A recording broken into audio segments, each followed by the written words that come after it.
कांग्रेस ने young Indian नाम की एक नॉट फॉर प्रॉफिट कंपनी,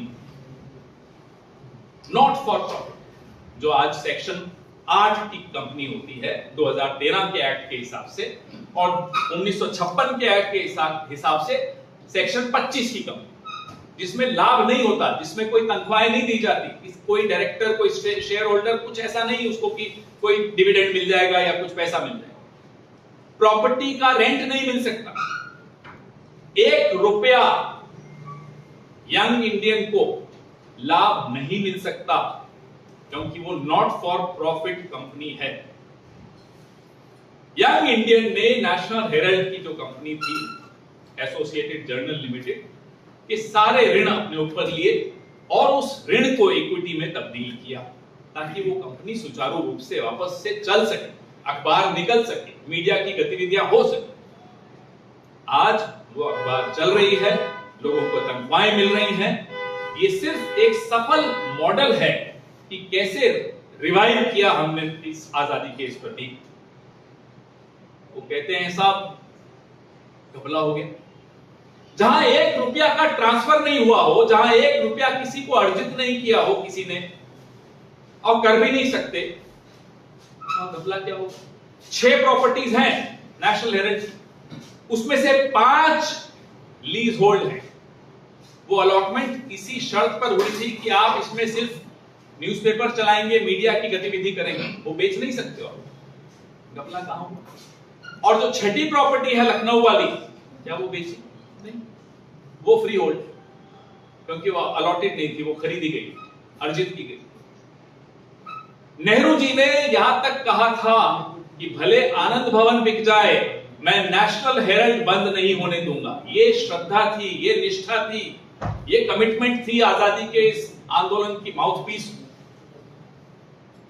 आप चलाइए ना 5 जन्नी और ऑर्गेनाइजर, और बांटिए ना देश को, जैसा आप चला रहे हैं, जैसा आप बांट रहे हैं देश, मंदिर मस्जिद के नाम पर।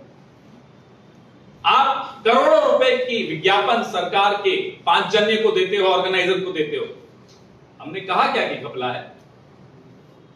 आप अपना काम करिए, लेकिन नरेंद्र मोदी ट्रंप से जितना डरते हैं, उतना ही, उससे भी ज्यादा तथ्यों से डरते हैं, फैक्ट्स से डरते हैं। ये फैक्ट्स आपके सामने रखना जरूरी है। आज की वर्तमान सरकार, मैं फिर आना चाहूंगा कि नेशनल हेराल्ड का बहाना लेकर कांग्रेस के सर्वोच्च नेतृत्व को डराने का, धमकाने का, और उसके माध्यम से देश की जनता को फिर एक संदेश देने का प्रयत्न कर रही है, जहां पर कि अपने सबसे प्रिय और अपनी पसंदीदा जो उनकी आपराधिक संस्था है, जिसे मैं कहता हूं कि हमारी आपराधिक वसूली मशीन, जिसको मैं कह सकता हूं, या दूसरे शब्दों में कहें तो आज खुले रूप से सब लोग जानते हैं कि आज की तारीख में इस देश का प्रवर्तन विभाग, ईडी, भारतीय जनता पार्टी का, मोदी जी का, अमित शाह का एक इलेक्शन डिपार्टमेंट बन के रह गया है। और इस ईडी का भले ही हम प्रवर्तन मंत्रालय और प्रवर्तन विभाग के नाम से जाने, लेकिन आप देख रहे हैं कि किस प्रकार से खुला नंगा अलोकतांत्रिक कृत्य इस ईडी के माध्यम से किया जा रहा है। जो विपक्ष में हैं, उनकी आवाज को दबाने के लिए, जो कल तक के सख्त सादा भ्रष्टाचारी थे, उन्हें उसका डर धमकाकर, और जिस समय वो कांग्रेस पार्टी छोड़कर अगर भारतीय जनता पार्टी में आ जाते हैं, तो एक वॉशिंग मशीन के रूप में वो पवित्र हो जाते हैं और धन्य करते हैं उस ईडी का, जो उन्हें आंख दिखाकर और फिर उनकी असली जगह पर उन्हें बैठाल देती है। साथियों, उठाकर देखिए वो डाटा। अगर 100% में से पिछले 12 सालों में मात्र 1% ईडी डिपार्टमेंट के केसों का फैसला हुआ है, जहां पर कि अपराधियों को सजा मिली है। बचे कितने? 99% में से 98% केस वो हैं जिन पर आज तक न निर्णय हुआ, लेकिन जो केसेस जिन पर हुए हैं वो सभी राजनीतिक प्रतिद्वंदी, विपक्ष के नेता या विपक्ष के वो लोग हैं जिन्होंने इस सरकार की असलियत को, इस सरकार को ऐना दिखाने का काम और जनता तक उनके कुकृत्यों को पहुंचाने का कार्य किया हो। ये दुष्प्रचार किया जा रहा है 5,000 करोड़ रुपए की संपत्तियां हैं एजेंट। इनका इनकम टैक्स डिपार्टमेंट असेस करता है, कहता है 413 करोड़ की कंपनी। सवाल ये उठता है कि क्या ये 99 करोड़ रुपए एजेंट लोन नहीं ले सकता था? तो उत्तर है नहीं ले सकता था, क्योंकि एक लखनऊ को छोड़कर बाकी की सारी प्रॉपर्टी सरकारी थी जो लीज पर थी। उन सरकारी संपत्तियों को हम मॉर्गेज नहीं रख सकते थे, उसकी बैलेंस शीट घाटे की थी, कोई बैंक तैयार नहीं था। तो इसलिए कांग्रेस पार्टी ने यह मानस बनाया कि हम अपना दायित्व निभाएंगे, हमारा सामाजिक और देश के प्रति जो दायित्व है वो निभाएंगे, और हमने उनको उसको लोन दिया। उसके बाद आज जो बात हो रही है 2021 में फिर क्या हुआ, जब ईडी ने देखा कि सुब्रमण्यम स्वामी साहब ने तो स्टे लेकर रखा है, तो उसने खुद ने अपनी तरफ से एक मुकदमा दर्ज किया और जांच प्रारंभ की। अब जांच जब प्रारंभ की तो 2023 में उसने संपत्तियों को जब्त करने का एक आदेश जारी किया। उस आदेश में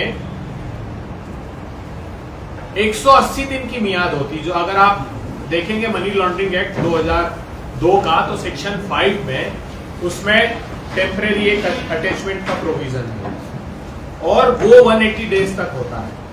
उसके बाद एडजुडिकेटिंग अथॉरिटी उसको अगर कंफर्म करती है तो वो 365 डेज में उसमें चार्जशीट फाइल करनी होती है। तो 10 अप्रैल 2024 को वो एडजुडिकेटिंग अथॉरिटी उस जो इन्होंने संपत्तियों को अटैच किया था, जो टेम्परेरी अटैचमेंट था, उसको कंफर्म किया, तो 365 दिन 10 अप्रैल 2024 से ईडी की बाध्यता होती कि वो चार्जशीट पेश करनी है, नहीं तो मुकदमा ही खत्म हो जाता। तब 9 अप्रैल 2025 को वो तिथि खत्म हो रही थी। उस मजबूरी के तहत ईडी ने वो चार्जशीट फाइल की। इसका आशय ये कि मुकदमा एकदम ट्रांसपेरेंट है। हमने किसी तरह का राहुल गांधी जी, सोनिया गांधी जी जो कंपनी यंग इंडिया में जिनकी हिस्सेदारी है, 1 रुपए का करप्शन नहीं हुआ, न जेल में हुआ। नेशनल हेराल्ड जो मामला है वो सिर्फ और सिर्फ भारतीय जनता पार्टी द्वारा लोगों का देश में मौजूदा ज्वलंत मुद्दे हैं, महत्वपूर्ण मुद्दे हैं, उनसे जनता के ध्यान को कैसे विमुख किया जाए, ये टारगेट है। इसमें यही कहना चाहूंगा कि ये कोई आज का मसला नहीं है। पहले के जमाने में जब राजा महाराजे हुआ करते थे और प्रजा कोई मामला उठाती थी तो उस समय भी उनके ध्यान को विमुख करने के लिए इस तरह की कार्रवाइयां होती थी, इस तरह के मुद्दे लाए जाते थे, कम्युनल राइट्स हुआ करते थे। किस प्रकार से जनता मुख्य मुद्दों से जो है विमुख हो जाए, वो प्रयास रहता था। ये भी एक उसी तरीके का एक प्रयास है। और सही मायने में देखा जाए तो स्वतंत्रता संग्राम के लिए एक महत्वपूर्ण आवाज का काम अगर किसी ने किया था तो नेशनल हेराल्ड अखबार ने किया था। और ऐसे में यही कहना चाहूंगा कि ये देश की एक विरासत है, स्वतंत्रता संग्राम की एक विरासत है, जिसे सहेज के संभाल के रखने की आवश्यकता है। जैसा कि आपने देखा होगा कि अभी हाल ही के अंदर गुजरात के अंदर ऐतिहासिक अधिवेशन अखिल भारतीय कांग्रेस कमेटी का हुआ, और उसी की ये बौखलाहट नजर आती कहीं ना कहीं मोदी और शाह के द्वारा कि इतने समय बाद पुनः उन्होंने जो है अपने पसंदीदा आपराधिक वसूली मशीन, जिसे कहेंगे एनफोर्समेंट डायरेक्टोरेट ईडी, तो पत्र दाखिल करने की कार्रवाई भी इन्होंने की है। इसमें कहना चाहूंगा कि